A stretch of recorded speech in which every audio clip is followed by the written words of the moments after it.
Hey team, welcome back to another episode of the Strength Game Podcast. I'm your host, Nick O'Brien, and this is episode number 75. The Strength Game is a weekly podcast dedicated to discussing all things physical culture with the coaches, athletes, iron enthusiasts, and experts deeply embedded in the strength game on both sides of the profession, both as coaches and as competitive athletes. I want to thank everyone who has liked, shared, and commented your ratings, your reviews, your advice for other people to bring on the show. That support allows us to continue to bring on expert guests, find more people in the profession, and highlight more individuals in the strength game, just like our guest today. Also, want to thank our sponsors. Family owned and operated since 1976, Samson Equipment has been specializing in full turnkey weight room buildouts from planning to installation.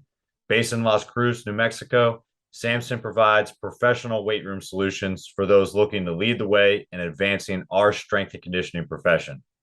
Coaches have relied on Samson as their top resource for all their weight room renovations because they provide the finest materials and design, product customization, and the most reputable customer service in the business. If you're in the market for elite level strength equipment, weight room renovations, or upgrades, be sure to check out samsonequipment.com to see how Samson has been delivering clients a long lasting yet affordable product for over 4 decades. Also, want to thank our sponsor, Cerberus Strength. If you're in the market for the highest quality strength and conditioning gear and equipment, be sure to check out cerberusstrength.com and use promo code strength_game to save on your next order. And in this week's episode, I am joined by Coach Danny Wheel. Coach Danny Wheel is the head strength and conditioning coach at UNC-Greensboro. Coach Wheel oversees the training for all 15 intercollegiate teams and arrived at UNCG in 2011 after spending the previous 10 years at Eastern Carolina University, first as the assistant director of strength conditioning before being elevated to the coordinator of Olympic sports in his final 6 years at ECU. Wheel is a master strength conditioning coach through the Collegiate Strength Conditioning Coaches Association, earning the highest honor in the profession in 2019. Wheel was a 3-year letterman and 2-year starter after beginning his playing career as a walk-on athlete for the Virginia Tech football team. Following his collegiate football career, he trained and competed in both strongman and powerlifting. He continues to strength train in a variety of different ways and is now currently training for his first 5K race. I'm excited to have him on the show today. So with all that said, let's get in the game with Coach Danny Wheel.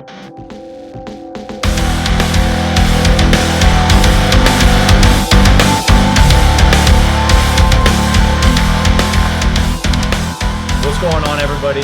Today I have from UNC-Greensboro, we've got Coach Danny Wheel on the show. How are you doing today, Coach? Doing very well. It's a great day to be a strength coach, and I'm glad I'm on here with you. I love your attitude. I'm excited to have you on. We talked a little bit before. We're pretty close to that season rolling around, so I'm glad that we got some time set aside that we could actually chat a little bit before that semester kicks in and we get going on strength coach duties. Yes, sir. Hey, so go ahead. I say it's going to be a long season. Oh yeah. Hey, wouldn't have it any other way though. So it'll be a fun one as usual. So, but let's get into what you kind of got going. What started you with strength conditioning? What you got involved with all your sports? Because you played college football, you were a strongman, a power lifter. How'd you really get started into like your athletic and competitive career as an athlete? Well, growing up, I played football, wrestled, track and field, and I loved the competition aspect of it. I was a little bit overweight, a little bit smaller guy growing up. So when I really hit the high school area, I really saw myself, if I really wanted to compete, I had to get in the weight room, especially for track and field. So we got in track and field. We had a good little weight room. We had a 300 bench press board up on the wall. So I think every high school back then had one of those back in the late 80s, early 90s. So I always wanted to get on that board. So I just started working out, deadlifting, squatting in the weight room because track and field, half of track and field is lifting. So you got to get their lifts in. So I got in there and I started lifting. And by the time I hit my junior year, I hit a growth spurt and went from like 5'8" to like 6'1". But then I really had to hit the weight room because I got a little link here. So I just started lifting. And I started seeing I was better than everybody else competing. Then I went over the top in my senior year, I got real strong and I played really good football. Too bad we were 0-20 my last 2 years. We were just a terrible football team. I'm from the Newport News, Williamsburg area, so I had to play the Allen Iverses and all those guys who were fast out there. So it was bad. But wrestling, I went to states, all the way to like state quarterfinals. So wrestling was good. In track and field, I went all the way to states, and I was one of the best throwers, and I contributed that to lifting. So that's how I really got involved with the iron. Then after that was Virginia Tech.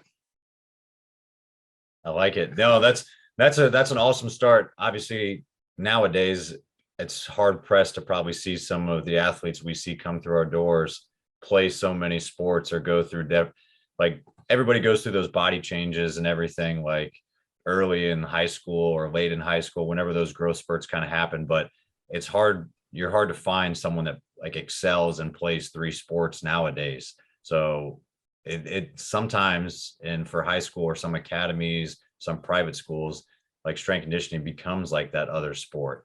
So I know for you, like after playing college football, you kind of gravitated back to like strength sports and everything. What kind of prompted you to get involved in powerlifting and strongman? And I know we talked a little bit before now, you're switching gears a little bit, getting ready for like a 5K as well. Yep. Well, I will tell you a little bit about the strongman stuff at Virginia Tech. You know, it was one of the elite strength and conditioning programs in the country back then with Coach Mike Gentry. We had this thing for football every year called our Ironman contest, which was like strongman.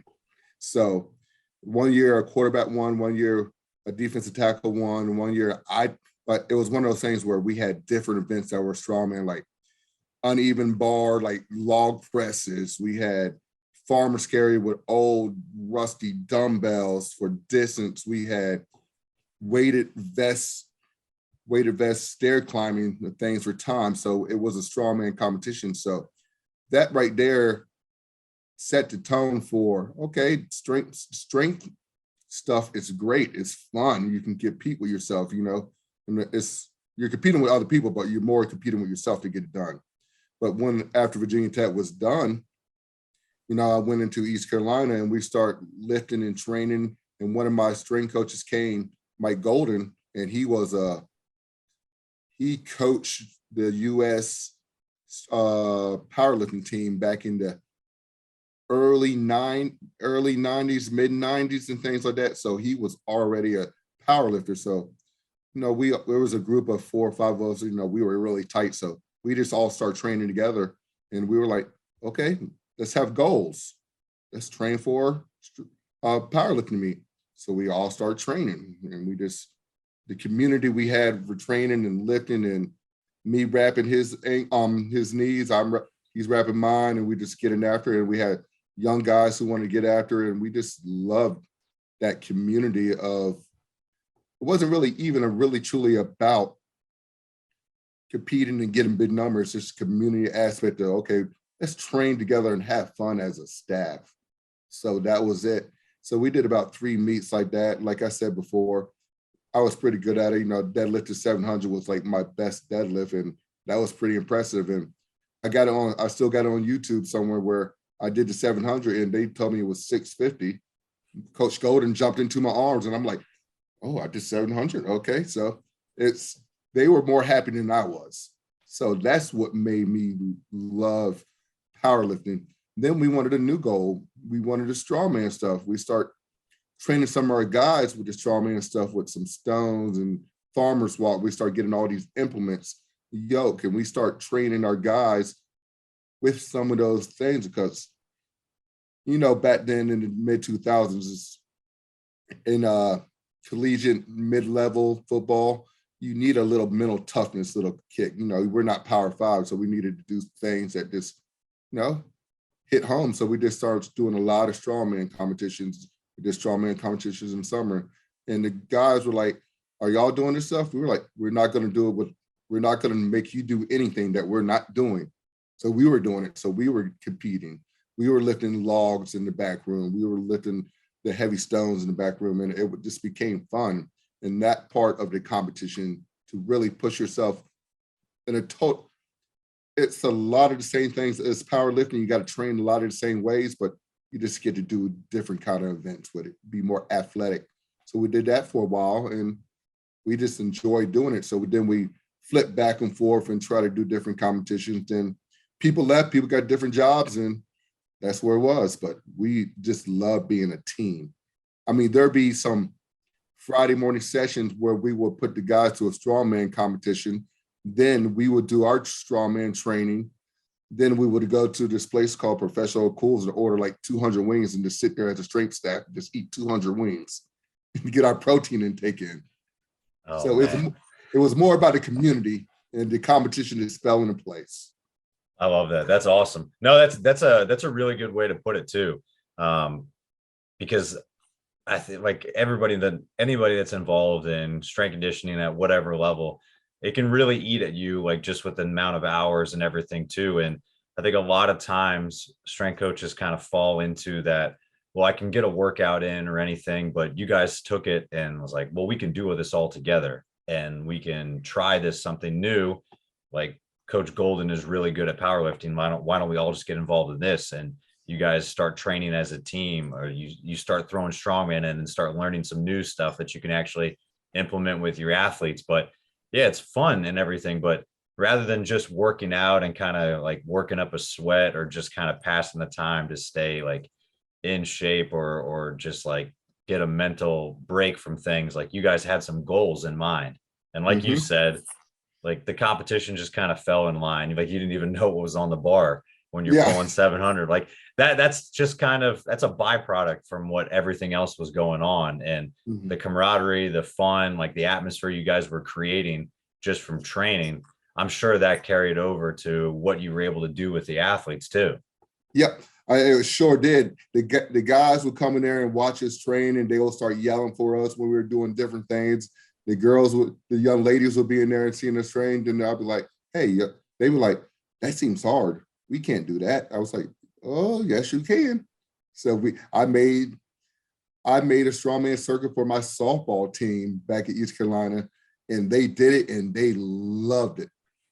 I put the clip together to catch us like TikTok, whatever kind of theme it is, and we played it on the big board for a softball game, and the fans were hyping, they were hyping. It was just awesome. So no, it's one of those things where the kids bought into what we're doing because we did it. They saw us sweat and they got behind us when we did stuff too. So we loved it. We always had a big group of football players in there when we trained, just getting after us and just trying to pump us up or break us down.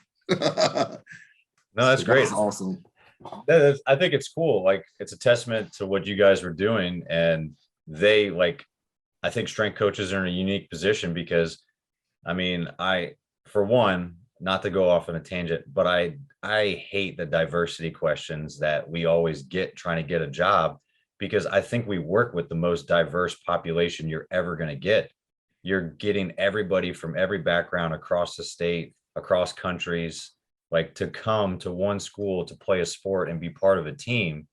And like, I think that athletes buy into that stuff because they see you as a mentor. They see you maybe as a father figure, or they see you as like a big brother or whatever it is. So for them to like want to emulate the coach and for them to see you guys train a certain way, and then you build confidence in them and say, hey, you can train this way too, and still make it specific to their sport and like performance enhancing.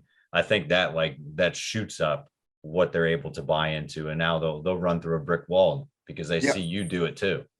Yep, I truly believe in that, and it doesn't got the whole word functional. You know, I could deal with it, but it doesn't have to be functional to drive home a message that you could compete and you could do things that are outside your comfort zone. Because anything you do and you compete and you get better at, it's going to make you a better athlete.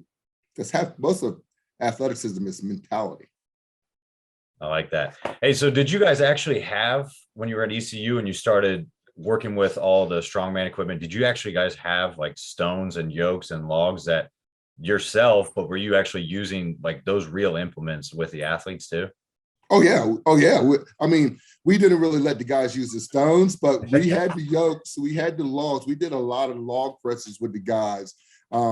We had the yokes. We did get to like the 100-pound med balls and stuff like that. So we made them like take the med balls and put them over the top of the yoke and things like that. We had a lot of prowlers. Ooh, we had probably 6 heavy tires that we flipped all the time. So we did all that with football. Like Friday morning, we did all that with football. Then I started, like I said, I started doing with the basketball girls and guys. I started doing with the softball girls and guys. It was just something fun on Fridays. It's to say you accomplish your goal. So yeah, we had all those implements.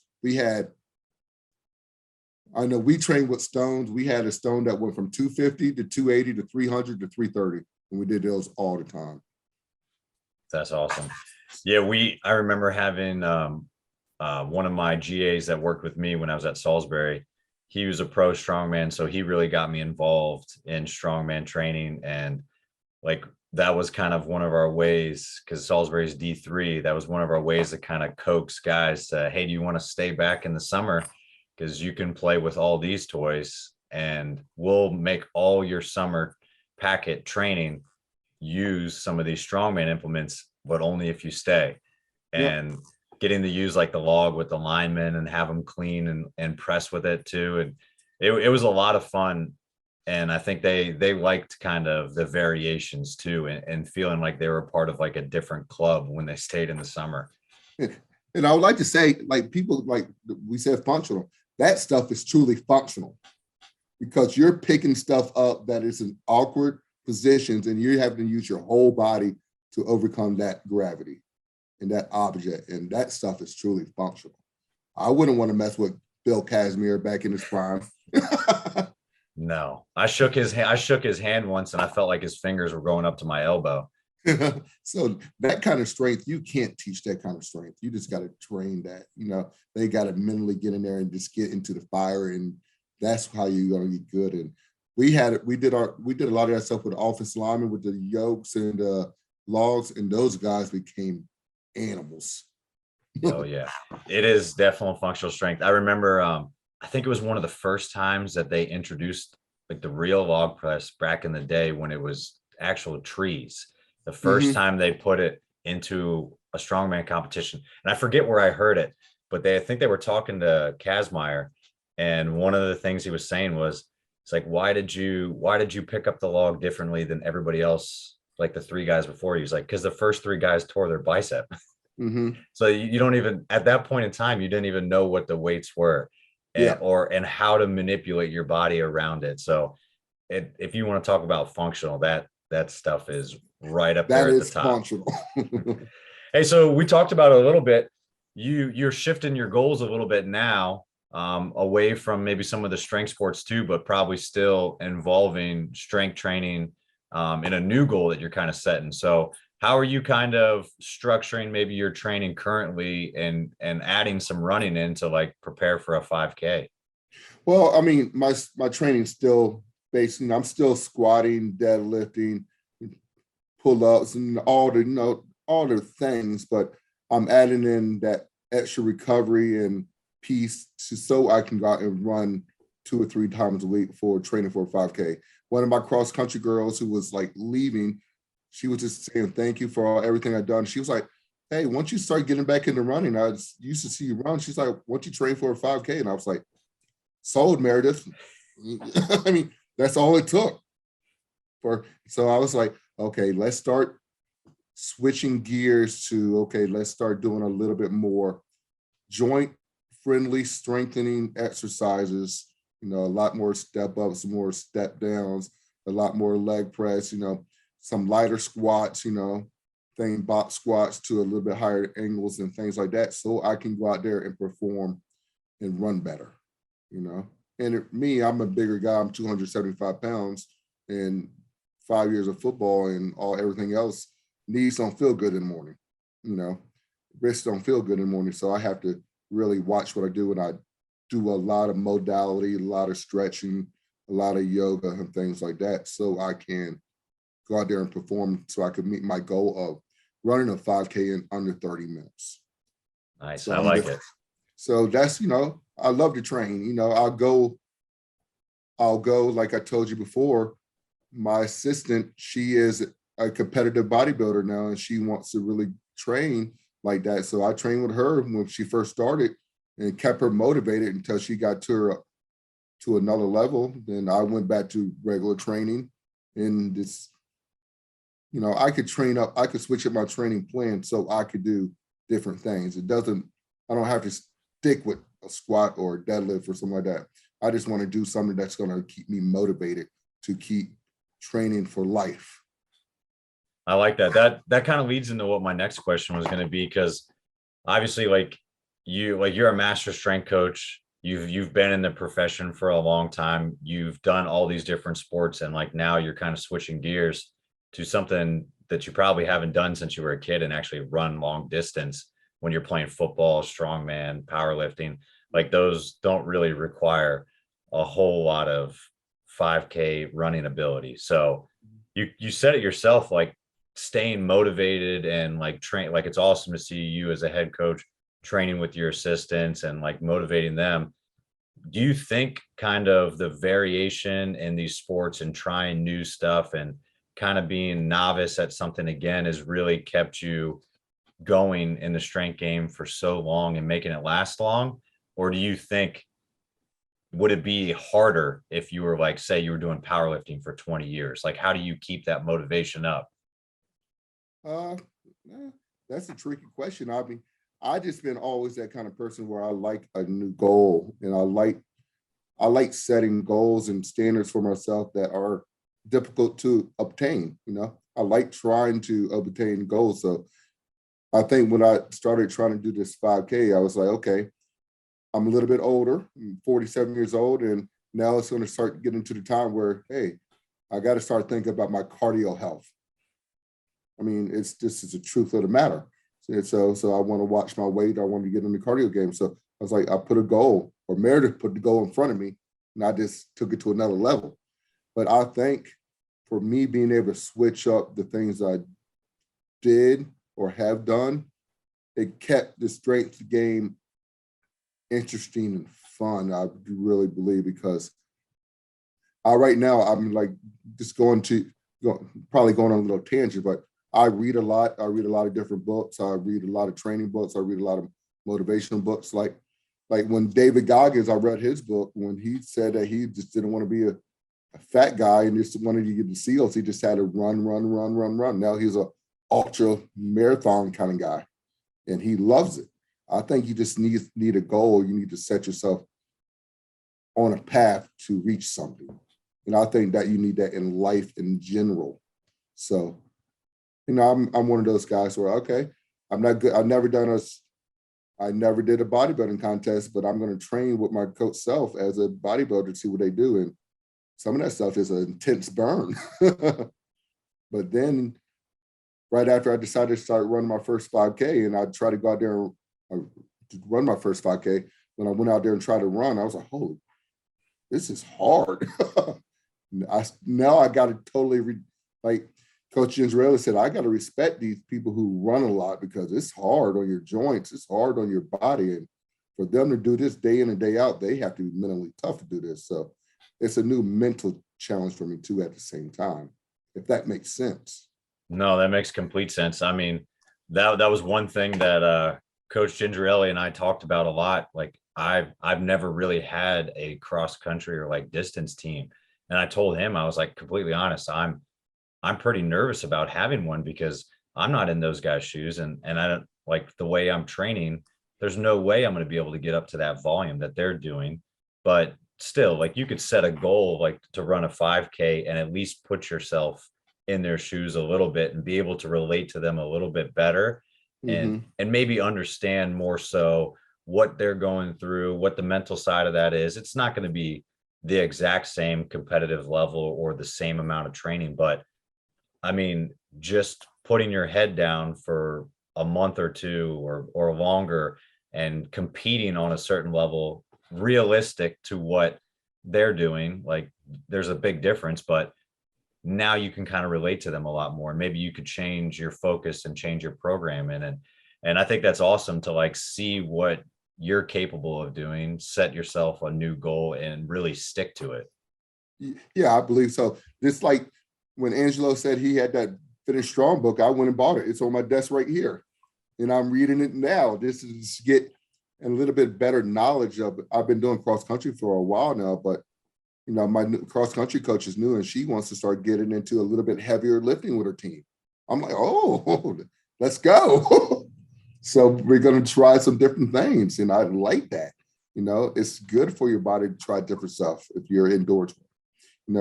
She wants, and her sister wants like, hey, let's drop the reps and just up the intensity, see if we get them a little bit stronger. I was like, right up my alley. So I like all righty. I like that. that.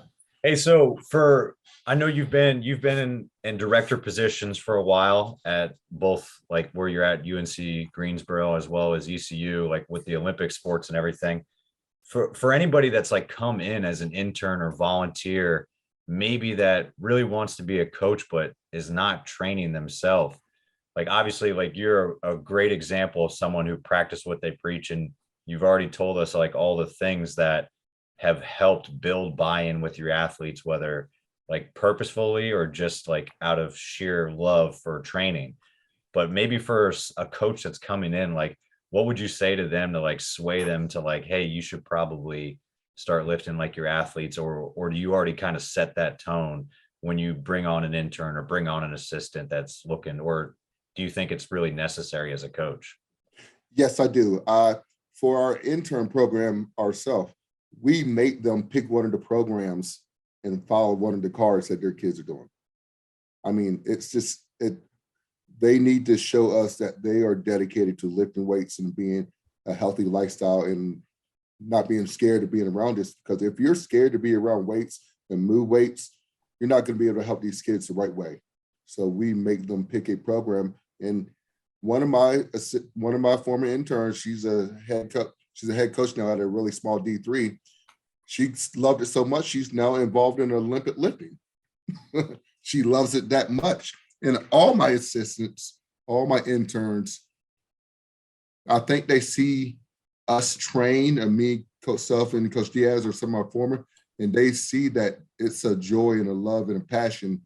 And they see that the buy-in of the student athletes, when they see us train, and the student athletes now know that we're not going to just tell them to do something, that we actually live this life. It's important. So I think it's a big, I mean, if they're going to intern with me, they're going to have to do a training program. They're going to have to train in front of us 2 or 3 days a week so we can coach them up, because we want to be able to coach those interns up so they know why we're coaching them and what we're coaching them about, and all the techniques and the cues that we're using. That's going to make them better as coaches. And so that's essential in our intern program.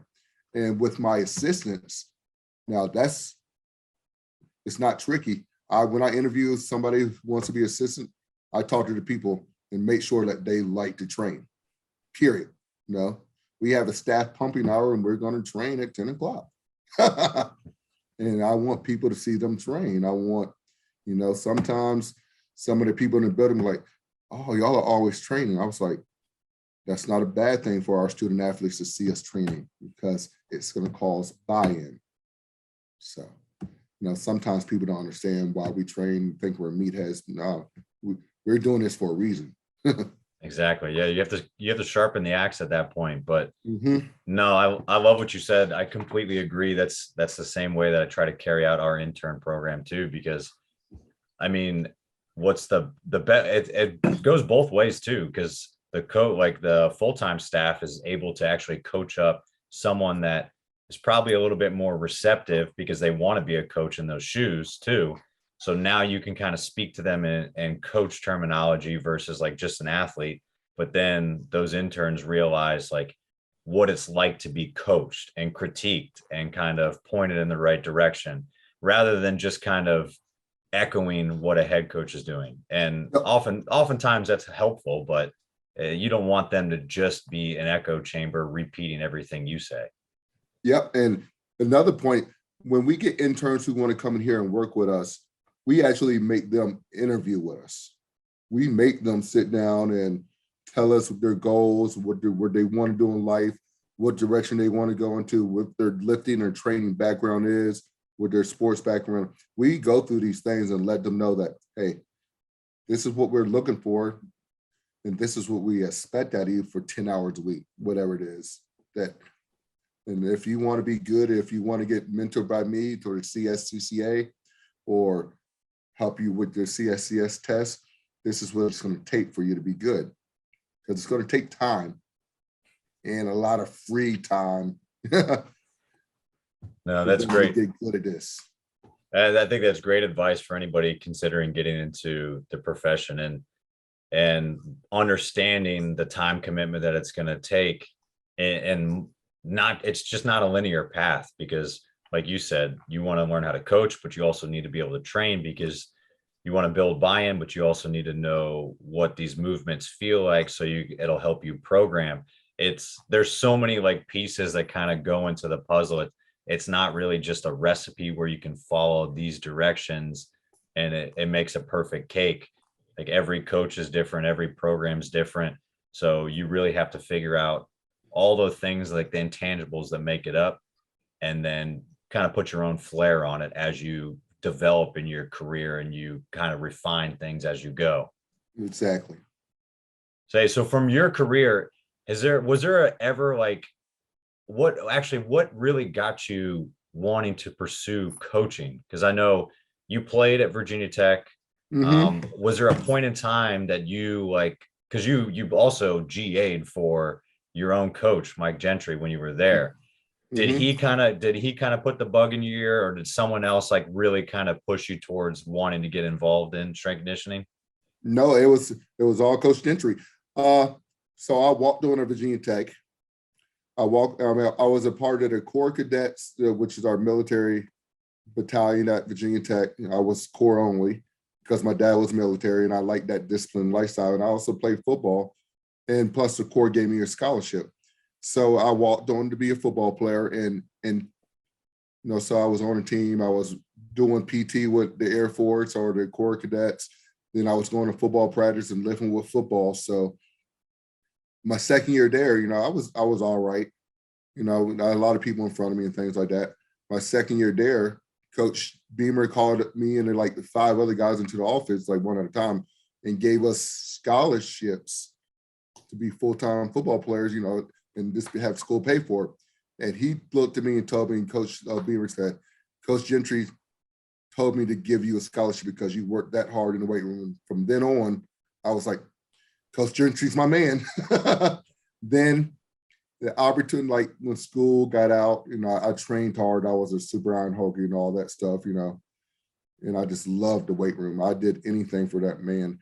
And when the school got out and I was done, I was getting ready to go just be a high school PE teacher and things like that. Coach Gentry called me up and said, Danny, you want to come back? I was like, you tell me when to be there, coach, and I'm coaching him up. So he gave me a GA job, and I hit the ground running. And I loved every minute of it since, because he was a big influence, and he told the coaches how much I worked hard and that I needed a scholarship. So I was a strength guy from then on. That's awesome. No, that relationship is pretty special, and it's not so much always in the open, like, because I'm sure Coach Gentry was never going to really say that to your face, but when those conversations come up and they're talking to the head coach and you hear those things, you're like, oh wow, this is what they really feel about me. And that's a pretty special feeling. So I can see where a lot of your coaching tendencies and like your leadership skills and everything come from, because I mean, Coach Gentry's been up there for a long time in the industry, and pretty resounding like force like within the community for sure. Yep. Like, and when I was a GA there, he gave me a lot of responsibilities. I did some bad things. I did some good things. He coached me up through all the stuff I made mistakes with, which is another reason why I respect him, because it was always a learning opportunity with Coach Gentry. So he taught me a lot of things. And when I got the job at East Carolina, he told me, Danny, East Carolina can be a place where you can get into a lot of trouble. So he said, remember, you're a Hokie anywhere you go. So you're representing us as a program, Virginia Tech as a program. So he'll always keep that in the back of your mind, that when your boss tells you that stuff, it's always good to be like, okay, I'm still part of this team in some way, somehow. Then every time I went back to Virginia Tech when he was still there and he was coaching, I was like, Coach, what you need me to do? I'm here just to watch you and to see the guys. He was like, oh, just go take that rack over there. I ain't gonna worry about you. So he let me coach the guys when I came back. That's awesome. That's great. No, that to have a mentor like that, that's always coaching you up and always kind of like keeping you in mind. I think that's awesome too. Like, and even the cases like when you leave, to be able to check up on him, still have that trust, to still feel a part of that team. That's something super special. And that's why a lot of programs, I think, are more successful than they lead on, or they're kind of the secret programs that if you really are in the know, like you understand why this program is successful. Maybe not so much on the field athletics, but like the inner workings of the people behind the scenes and those are kind of traditional ones that people hold on to. So like throughout your career, was there ever really maybe a defining moment on your way to being into a director role, maybe from like a loss or a mistake, or maybe something successful that really kind of like helped you understand what it meant to be into like a leadership role like Coach Gentry was for you? Was it maybe someone else coming through where you got to kind of shift gears and be the mentor rather than the mentee now? I would say, I don't think it's a combination of one, but I think through all my years at East Carolina, I had so many different athletes from every sport keep coming back and telling me, Coach Will, the things you have taught us, not about lifting weights and stuff, but taught us about life and being a part of society and getting everything done and not leaving anything else to anybody's hands, has helped us grow as men and women to become successful in life. I will get one of those every time there was a homecoming or something like that. I'll get 3 or 4 different athletes coming back and like, Coach Will, thank you for what you did with us, how you prepared us, how you were never held back to truth or sugarcoat anything. I was always trying to be very honest with our student athletes that, hey, this is how it got to be. Then when more people came back and tell me that what I did helped them in the weight room and the things we did and the things that we preach made them better in life, that's when I knew, okay, I could take this show on the road and take care of make my own department under my umbrella, how I want to treat student athletes. So, that's a little vague of an answer, but I think when you get the student athletes in your corner and they really know what's going on and they see the inner workings of the athletic department, they see who really got your back, that's powerful stuff right there.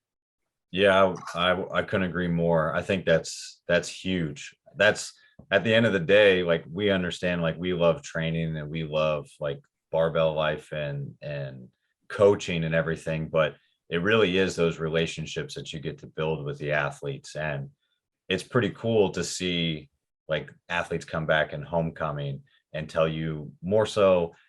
They probably don't even remember some of like the big wins as much as they remember some of the lessons or just like a quote or something that you would always harp on, or something that really like resonated with them and maybe didn't resonate with you as much because to us it's just another day, but to that athlete at that time that might have been one of the most important things of their college career. So I will say this, going back to that point, I'm sorry to cut you off, but one of the most satisfying things in my career was last October, I got invited back to the Hall of Fame for East Carolina. Like 3 or 4 people wanted me to come back when they got inducted, and they all said something about me in their speech. I was like, it almost made me cry a little bit. So it was good that I played an important role in so many people's lives, and they said it in public for their Hall of Fame speeches. No, that's awesome. Congrats on that.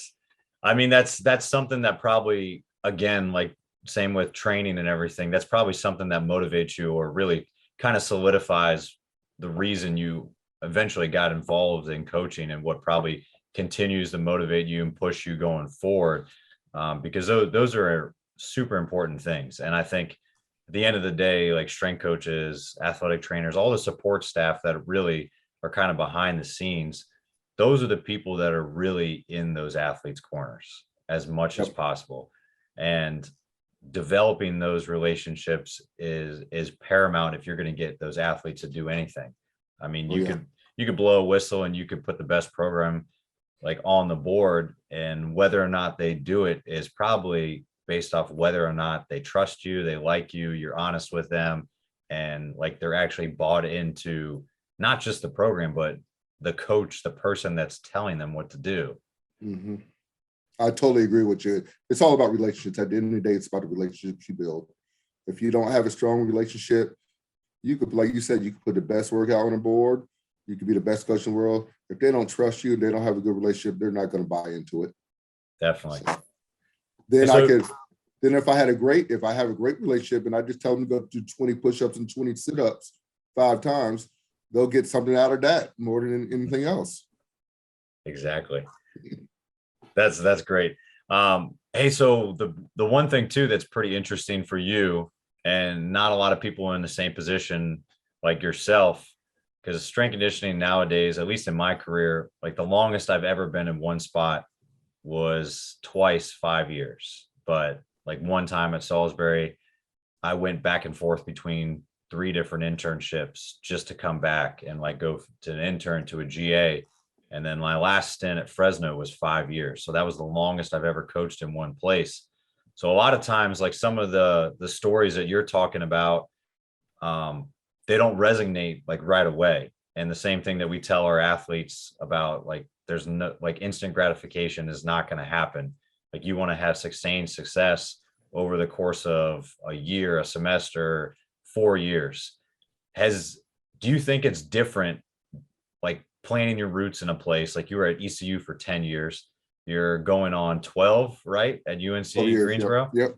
Do you think there's a difference in that, or do you like solely find a place and really want to like plant your flag and stay there for a while so you can be more impactful rather than just 1 year, but like really kind of develop a program, develop an athletic department and everything? Do you see that happening in other places, or where are we kind of taking it wrong?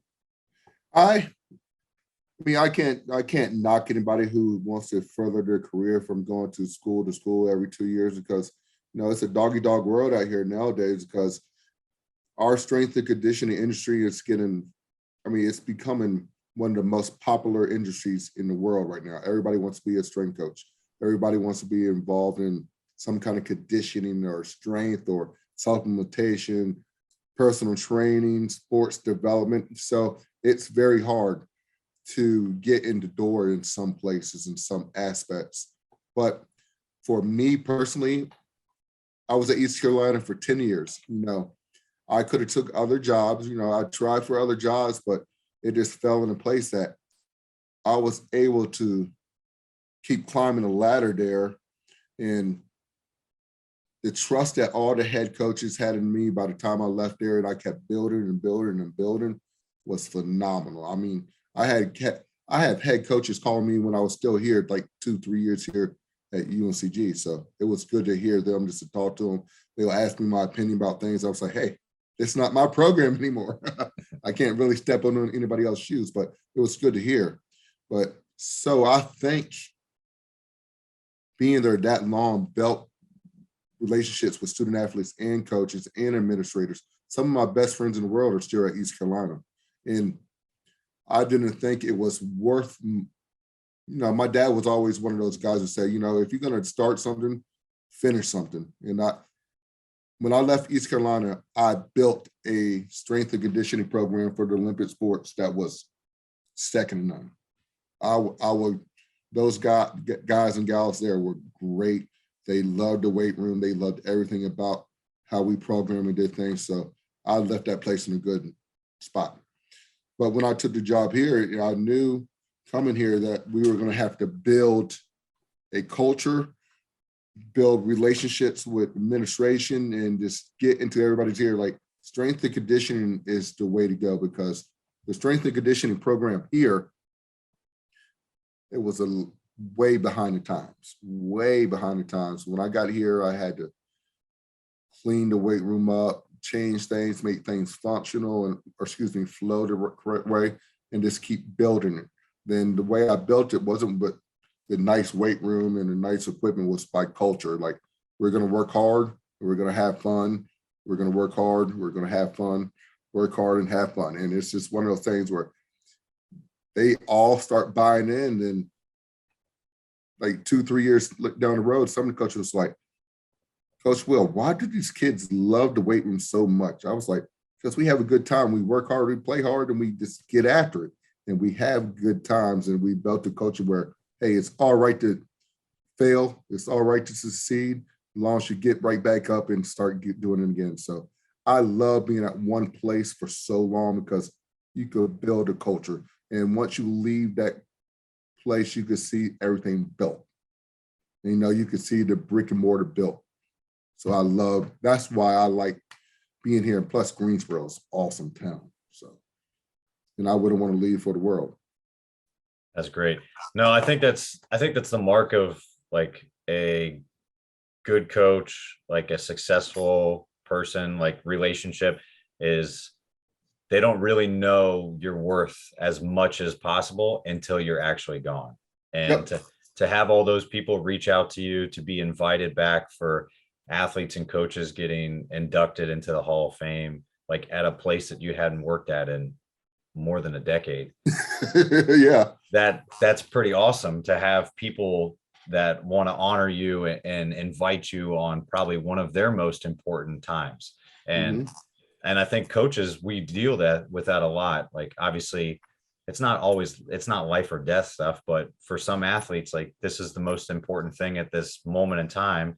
You see them at their worst, and you see them at their highest in some things. So there's a deep relationship built in there. And if it's one that's purposeful, and it's one that's like built off honesty and trust, then again, like, you're in their corner forever. Oh yeah. They're my kids. They're my athletes. We're gonna go to war together. I hate using that word, but I will fight for them for anything they need. So when you're talking about building a culture and everything, like in your time, like getting that to UNC-Greensboro and everything, now that you've kind of been at a place for a while, like it's been built up, you're still, like, obviously you still have to cultivate that, and you still have to make sure that everything that you've set the foundation for, you still embody, and new people that you bring on are still living those values and everything.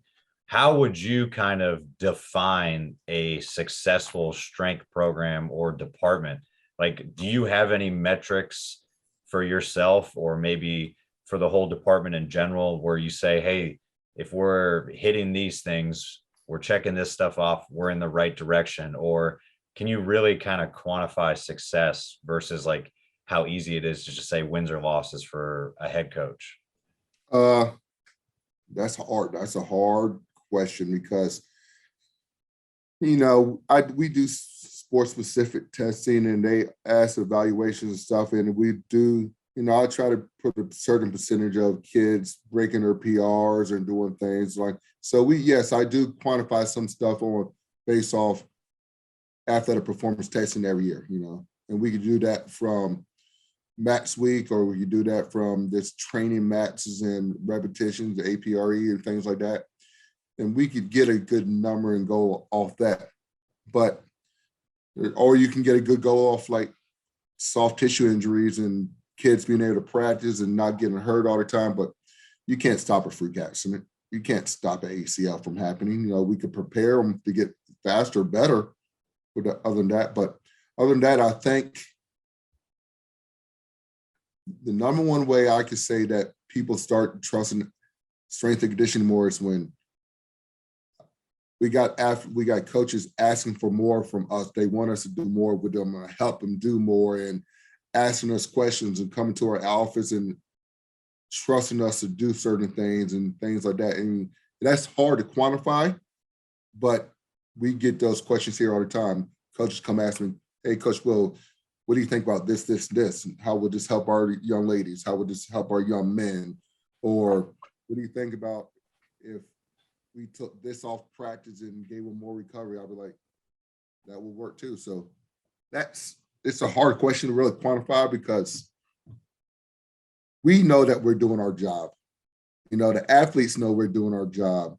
The coaches could think we're doing our job. You know, administration hopes that we're doing our job, but the only ones who really know what's going on are the ones who come into the weight room, who come into the training facility. And it's hard to quantify, but like I said, it goes back to relationships and that trust. When we get these kids in here and they're following our program, we don't have to tell them to do things. We don't have to yell at them to do things, and they're just doing it, and they're coaching themselves and they're coaching their teammates. And all I got to do is walk around and coach technique and say good job and pat them on the back and make a joke, and they're all getting better. That's all I could ask for at the end of the day. Because coaches are never, you know, just like my baseball coach says all the time, he said, he trusts me to do my job. He's not going to ask me to come teach a curveball, and I'm not going to ask him to come teach a deadlift. So, and he trusts me to do my job, and I love that. And when the guys, and he tells his guys all the time, Coach Will's the man. If you listen to him, you're going to get better. And that's all I need. And they have started recruiting that kind of mentality player. Once they see our team chemistry, I think the coaches see that they want to recruit people who meet that chemistry, that culture we have. Right. So I'm sorry, that was a long-winded answer. No, it was kind of a loaded question anyway. It's a hard one to answer, but like it's probably one of the most important ones, especially when we think about it. And not everybody's situation is the same, and departments are different. And like you said, it's a pretty booming industry, and it's like one of my old bosses, like Coach McKeefery would say, like we're only in like its infancy of strength conditioning in the college level. So there's still a lot of like honeymoon phase stuff we're going through, and there's going to be some ebbs and flows to everything. But I still think one of the biggest issues that we see, and obviously like as like not a director, is just the disconnect between administration a lot of times and them understanding what it is we actually do. But the catch of it all is those are the same people that sign our checks. They're the same people that want to interview us. They're the same people that hire and fire us. But there's not a lot of rationale to you're hired because of this, you're fired because of this. Your resume checks the boxes that say you're a quote unquote strength coach and it looks better than this other piece of paper. So we're going to pick you. And I think to your point, like if we're doing our best job for the athletes are going to be in our corner and they're going to be our biggest advocate, then that's where you start. And then the coaches start seeing the athletes bought in, and the coaches start seeing what you're doing is a great job, and they start advocating for you more, and they want you to be more involved with your team. Now the disconnect is, or the next step in that process is, coaches have to say the same thing to their admin and sports administrators and supervisors. Hey, Coach Wheel is doing a great job. The athletes love it. I love it. This is where it needs to go. That trajectory needs to go. And I think sometimes that bridge between coaches and admin is that last missing piece that pushes us over the table. But at some places you see it, like Oklahoma State's paying $1 million a year for their strength coach, and football is football, basketball is basketball, but there's still a lot of people that are in various levels, various divisions of college coaching that are really, really good at what they do. Most people don't know it because all they do is focus on their athletes, as they should. Yep. And I totally agree with that. There needs to be a true evaluation process for strength and conditioning coaches that were developed by administration, strength coaches, people, athletic trainers who actually know what they're doing and they know how to evaluate on somebody on what they do, because sometimes we're evaluated on what people perceive that we're doing and not about actually what we're doing. I mean, I could tell you that I know in my heart that all my student athletes are getting stronger, they're getting more competitive, but how do you evaluate that? How do you quantify that? That's a hard thing to do. And I think one of my former other mentors, Scott Bennett, he's head of the CSCCA.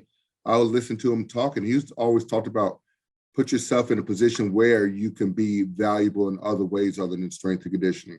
There's nothing wrong, like you said, there's nothing wrong with going and talking to the AD once a month just to let them know your thoughts. There's nothing wrong with picking up other responsibilities and showing that you're working with the community. There's nothing wrong with going and talking to, going to all these alumni events and talking to the student athletes or the former people there to let you know that, hey, we were there more than some of these coaches with you. And just let you know that your role can be in place bigger than this as a coach. So, and I'm, sooner or later, I'm going to have to get out of this game and go to that game. And I would love to work with something like alumni relations and things like that, because I've been here 12 years. I know everything. I probably know 80% of the student athletes that came through here by name. I don't think anybody else could say that. That's a really good point. And I know that feeling exactly. So no, that's awesome. And I think that's it's kind of stuff we're doing over at Jacksonville too. Trying to bring more people in the Edmonton. Like we have Coach Rick Canner that's now there. It's been a strength coach before and is now a deputy AD. So having more people that get into administrative roles that have experience as athletic trainers, have experience as strength coaches, and maybe are able to develop some of those evaluation tools, or at least be able to kind of translate the message that's coming out of the weight room, coming out of the training room, coming out off the field, and propose that or have those conversations and those meetings with administrators that are pretty far removed from what the day-to-day looks like. Mm-hmm. At least that's someone, maybe that's an advocate or someone that's in your corner fighting for those departments and at least defending them, because when push comes to shove, I'm making a tenth, a quarter of what a sport coach is making. Yep. And if there's a disagreement, like who's going to win? So yeah, equal playing field eventually, and more people in administrative roles that have some experience is probably hopefully where this field is kind of shifting to later down the line. And I agree with that. And I think me as a head strength coach and been in the game for long, it's sort of my duty to let these young strength coaches know, like yourself, that, like I said, you need to start pushing to get into administration and doing things like that and setting up your shop and talking to ADs and having your oversights come down and see you train and your interaction with your student athletes. Because like you said, it's one thing for you to fight for yourself. It's another way for a coach to fight for you, but you got to fight for yourself sometimes. So just like Coach Gentry said, when he became a doctor, he's the one who started the athletic performance at Virginia Tech with the nutritionist and the sports psych. He brought him under one umbrella, and him and Dave Brain, our old AD, were like best friends. And he was one of the people to start that ball rolling with strength coaches, not just being a strength coach. So I think we need to start working ourselves into those positions too. Don't let somebody else do it for us.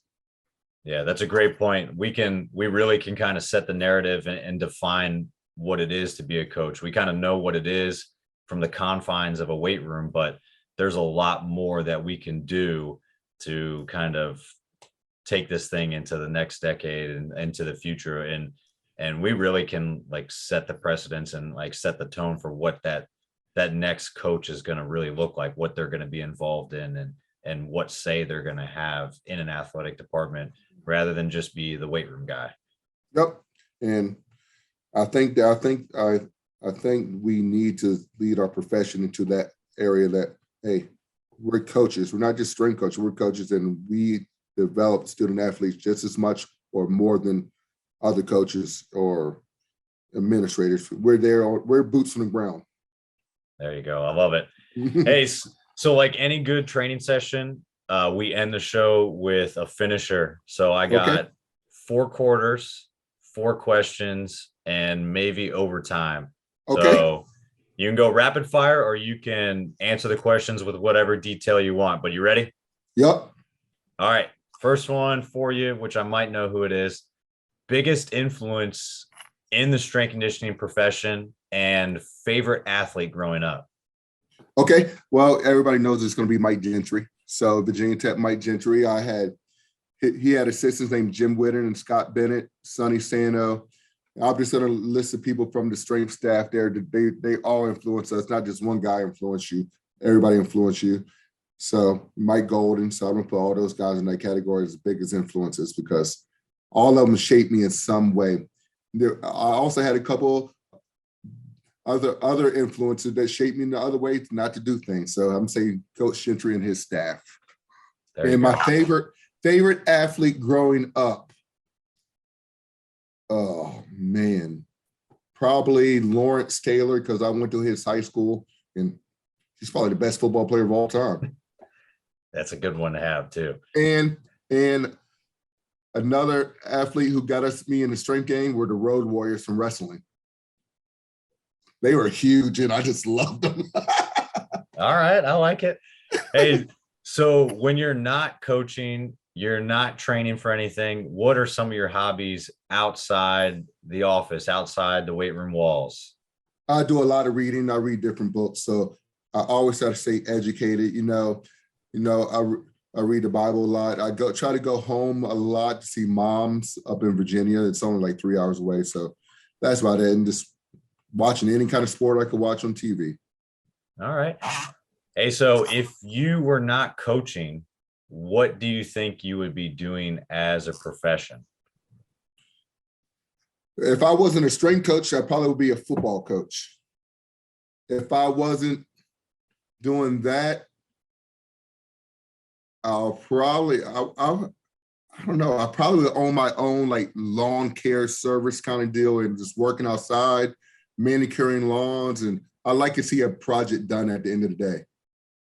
And being outside, I'm an outdoorsy person. I'm a woodsy person. So something like that, maybe even a farmer. Okay. Hey, last one I got for you for overtime. What do you think is the most important attribute of a successful coach? Being able to, this is tricky, but it's being able to build relationships with anybody. You got to know how to address every different person that walks in this weight room, and they're all different. Sometimes you got to lay the hammer down, but you got to be able to reach out and be like, hey, I know you're mad at me for calling you on this line or that line, but don't let me stop you from moving forward that day. And that will grab their attention right back to you and things like that. Or if you have to really just lay down and tell them to get in line, after you tell them to get in line, you let them know why. So you got to be able to respond to everybody different. You got to be able to build them up as best you can. Relationships and communicating with everybody is the best way you get across your point to the student athletes. Awesome. I love that. And I lied. I missed one. So this is the last one. This is double overtime. If you're setting up an ideal training day for yourself, what is playing on the radio and what is your hands down best post-training meal look like? Okay. If I'm going to get down and dirty in the weight room, it's going to be a combination of Rage Against the Machine and Metallica. Down and dirty. If we're going to get after it, that's what we got to have on. Then you might have to throw like a little, this is throw a little mix in there, just throw something in there from the 80s just to get you like, what? But I like it a little different. It's my strength coach when I was at ECU, my first boss, Jim Whitten, he loved to listen to Luther Vandross. So I was like, Coach Whitten, how are you doing this? And he would just listen to Luther and just squat like 405 20 times. I'm like, I can't do this. But it's great. But what was the second part of that question? Best post-training meal, yeah. Oh, wings. Let's go get 1,000 wings and some cheese fries and get down and dirty. You got a spot in Greensboro, I'm sure. Oh yeah, I got a couple spots around here, but now I'm good at using that air fryer and I make it a little bit more healthy. I like it. Awesome. Hey, Coach. Well, I really appreciate your time coming on today.